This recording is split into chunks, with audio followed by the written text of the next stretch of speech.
नमस्कार मित्रांनो, स्वागत आहे तुमचं पुन्हा एका नवीन व्हिडिओमध्ये। मित्रांनो, राज्यात आपले सरकार सेवा केंद्रांची संख्या ही वाढणार आहे। हा महत्त्वपूर्ण निर्णय राज्य सरकारने घेतलेला आहे आणि याचा JR सुद्धा राज्य सरकारने प्रसिद्ध केला आहे। मित्रांनो, सेवा केंद्रांमार्फत आता नागरिकांना घरपोच सेवा मिळणार आहे। या अनुषंगाने राज्य सरकारने आपले सरकार सेवा केंद्राची जी संख्या आहे ती वाढवण्याचा निर्णय हा घेतलेला आहे। तर काय ही संपूर्ण अपडेट आहे, चला तर जाणून घेऊया या व्हिडिओमधून। तोवर जरी चॅनलवर नवीन असाल तर चॅनल नक्की सबस्क्राइब करा मित्रांनो। आपण अशाच महत्त्वपूर्ण अपडेट्स आपल्या चॅनलवर नेहमी घेऊन येतो। मित्रांनो, राज्यात झपाट्याने डिजिटलायझेशन व्हावे आणि राज्यातील ग्रामीण व शहरी भागातील नागरिकांना शासकीय सेवा अधिक सुलभ रीतीने उपलब्ध करून देण्यासाठी आपले सरकार सेवा केंद्र यांचे जाळे विस्तारित करण्याचा येणार असून सेवा केंद्रांची संख्या वाढवण्यात येणार असल्याची माहिती तंत्रज्ञान मंत्री ॲडव्होकेट आशिष शेलार यांनी विधान परिषद निवेदनाद्वारे दिली। मित्रांनो, आपले सरकार सेवा केंद्रांची संख्या वाढणार व नागरिकांना जो लाभ येतो तर घरपर्यंत कसं पोहोचणार यावर जास्त राज्य सरकारने भर दिलेला आहे। माहिती तंत्रज्ञान विभागाच्या सुधारित निर्णयानुसार लोकसंख्या आणि प्रशासनाच्या गरजेनुसार सेवा केंद्रांची संख्या वाढवण्यात येणार असल्याचे सांगत याबाबतचे सुधारित निकष मंत्री ॲडव्होकेट शेलार यांनी जाहीर केलेत।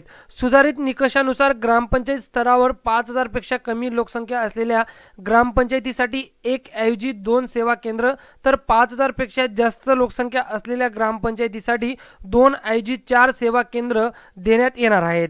बृहन्मुंबई महानगरपालिका क्षेत्रात 25000 लोकसंख्येसाठी 1 ऐवजी 2 केंद्रे तर इतर महानगरपालिका व नगर परिषद क्षेत्रात 10000 लोकसंख्येसाठी 1 ऐवजी 2 सेवा केंद्र देण्यात येणार असल्याची माहिती ॲडव्होकेट आशिष शेलार यांनी दिलेली आहे। मित्रांनो, ग्रामीण भागातील सेवा केंद्राबाबत प्रत्येक नगर पंचायतीसाठी 1 ऐवजी 2 सेवा केंद्र तर 5000 पेक्षा अधिक लोकसंख्या असलेल्या नगर पंचायतीसाठी 2 ऐवजी 4 सेवा केंद्रे असा विस्तार केला जाणार आहे। सध्या आपले सरकार सेवा केंद्रांवरील सेवा शुल्क रुपये 20 इतके असून 2008 पासून या दरात कोणतीही वाढ करण्यात आलेली नव्हती। वाढती महागाई आणि सेवा केंद्र चालकाच्या मागणीच्या अनुषंगाने सेवा शुल्क मध्ये 50 रुपये हे करण्यात येणार आहे। मित्रांनो, आता सुधारित निकष काय राज्य सरकारने दिलेले तर 5000 पेक्षा कमी लोकसंख्या प्रत्येक ग्रामपंचायत क्षेत्रात सेवा केंद्राची संख्या ही 2, ज्या ग्रामपंचायतीतील लोकसंख्या 5000 पेक्षा अधिक लोकसंख्या 2011च्या जनगणनेनुसार असेल तर 4 बृहन्मुंबई महानगरपालिका क्षेत्र 12500 लोकसंख्येसाठी 2 जे आपले सरकार सेवा केंद्र असतील तर ते देण्यात येणार आहे। इतर महानगरपालिका व नगर परिषदसाठी 10000 लोकसंख्येसाठी 2 प्रत्येकी तर नगरपंचायत क्षेत्रासाठी 2 असे आपले सरकार सेवा केंद्र देण्यात येणार आहे। मित्रांनो, त्यानंतर 5000 पेक्षा अधिक लोकसंख्या असल्या नगरपंचायतीसाठी 4 जे आपले सरकार सेवा केंद्र आहे तर ते 4 आपले सरकार सेवा केंद्र देण्यात येणार आहेत। मित्रांनो, त्यानंतर याचे सेवा शुल्काचे नवीन विभाजन पुढील प्रमाणे असणारे जसे की राज्य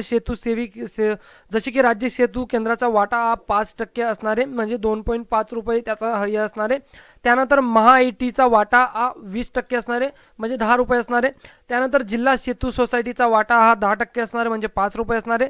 त्यानंतर आपले सरकार सेवा केंद्र चालकाचा म्हणजे VLEचा वाटा हा 65% असणारे म्हणजे 32 रुपये असणारे। मित्रांनो, आता 20 रुपयाच्या ऐवजी 50 रुपये जे सेवा शुल्क चार्जेस असतील तर ते राज्य सरकार आकारणार, त्याच्यावर 32 रुपये हे स्वतः जे केंद्र संचालक असतील तर ते केंद्र संचालक चालकांना मिळणार आहेत आणि बाकी जे टॅक्सेस असतील तर ते राज्य सेतू सुविधा केंद्र वाटा असतील, महाआयटी वाटा असेल, जिल्हा सेतू सोसायटीचा वाटा असेल तर असे जे टॅक्सेस आहेत ते डिडक्शन होणार आहेत। मित्रांनो, नागरिकांना अधिक सुलभ सेवा मिळवण्यासाठी घरपोच वितरण सेवा सुरू करण्यात येणार असल्याचे देखील मंत्री ॲडव्होकेट शेलार यांनी सांगितले। घरपोच भेटीसाठी सेवा शुल्क 100 रुपये प्रति नोंदणी कर वगळून तसेच महाआयटी सेवा दर 20% असेल, सेवा केंद्र चालक सेवा दर 80%, याशिवाय प्रति अर्ज अतिरिक्त शुल्क हा 50 असेल। मित्रांनो, असे देखील त्यांनी मंत्री आशिष शेलार यांनी म्हटलं आहे। मित्रांनो, त्यानंतर हा बदल लोकांना अधिक चांगल्या सुविधा आणि केंद्र चालवणाऱ्या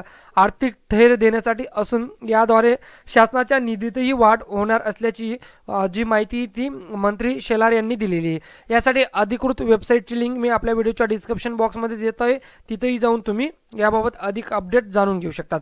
त्यानंतर जो सामान्य प्रशासन विभागाने हे हा JR काढला आहे, तर जो JR मी आपल्या व्हिडिओच्या डिस्क्रिप्शन बॉक्समध्ये त्याची लिंक दिलेली, तो JR डाउनलोड करून तुम्ही याची संपूर्ण अपडेट घेऊ शकता मित्रांनो. तर आता राज्यात आपले सरकार सेवा केंद्रची जी संख्या आहे तर ती वाढवली जाणार आहे. लोकसंख्येनुसार ही जी संख्या आहे तर ती वाढवली जाणार आहे मित्रांनो. तुम्हाला ही एक बिझनेस किंवा नवीन व्यवसाय सुरू करण्यासाठी उत्तम संधी ही तुमच्या गावातच चालून आलेली आहे मित्रांनो. तर तुम्ही आजच जवळच्या प्रशासन विभागाशी संपर्क साधून जे आपले सरकार सेवा केंद्राची ID तर ती ID घेऊ शकता मित्रांनो.